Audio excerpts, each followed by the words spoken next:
I was 18 years old when I got married.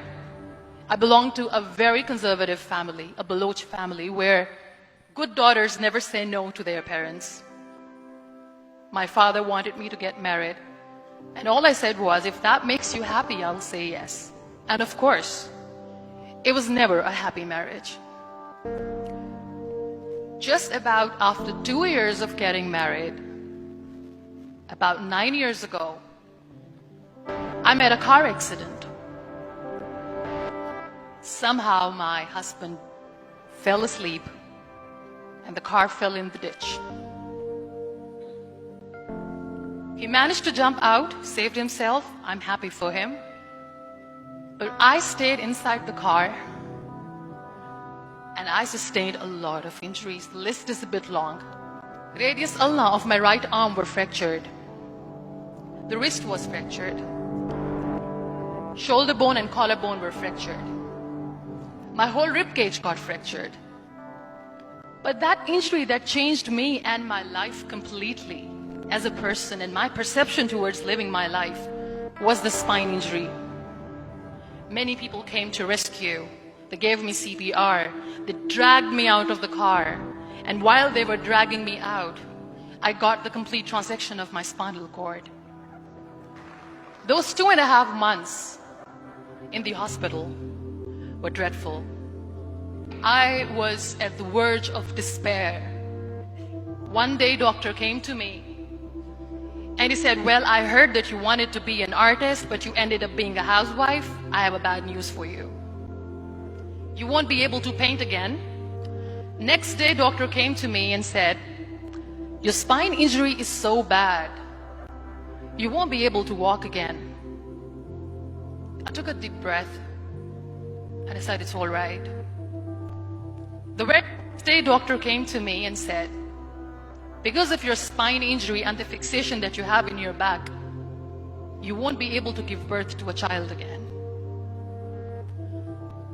That day, I was devastated. And that is where I started to question my existence. Why am I even alive? What's the point of living?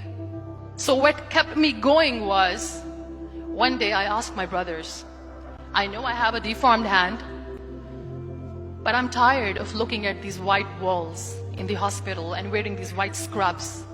I'm getting tired of this. I want to add more colors to my life. I want to do something. Bring me some colors. Bring me some small canvas. I want to paint. So the very first painting I made was on my deathbed, where I painted for the very first time.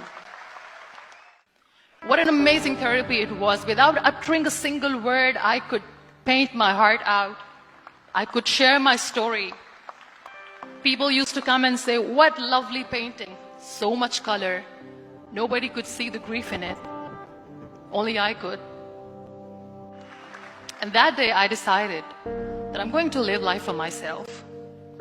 I am not going to be that perfect person for someone. I am just going to take this moment and I will make it perfect for myself.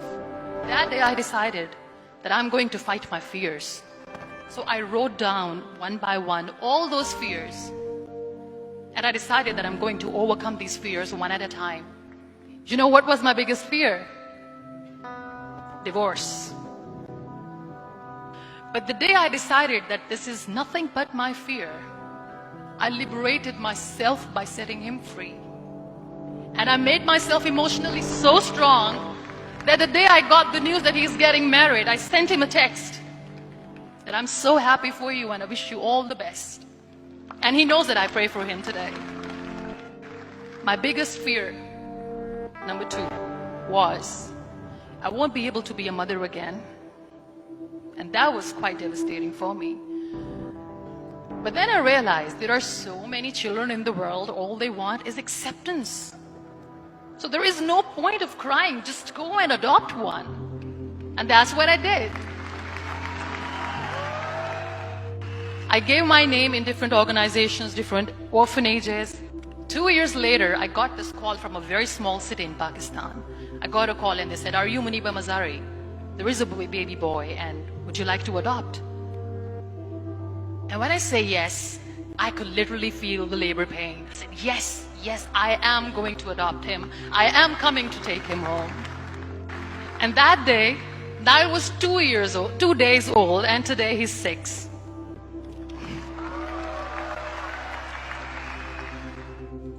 So I decided that instead of starting an NGO for disability awareness, which I know will not help anyone, I started to appear more in public. I started to paint.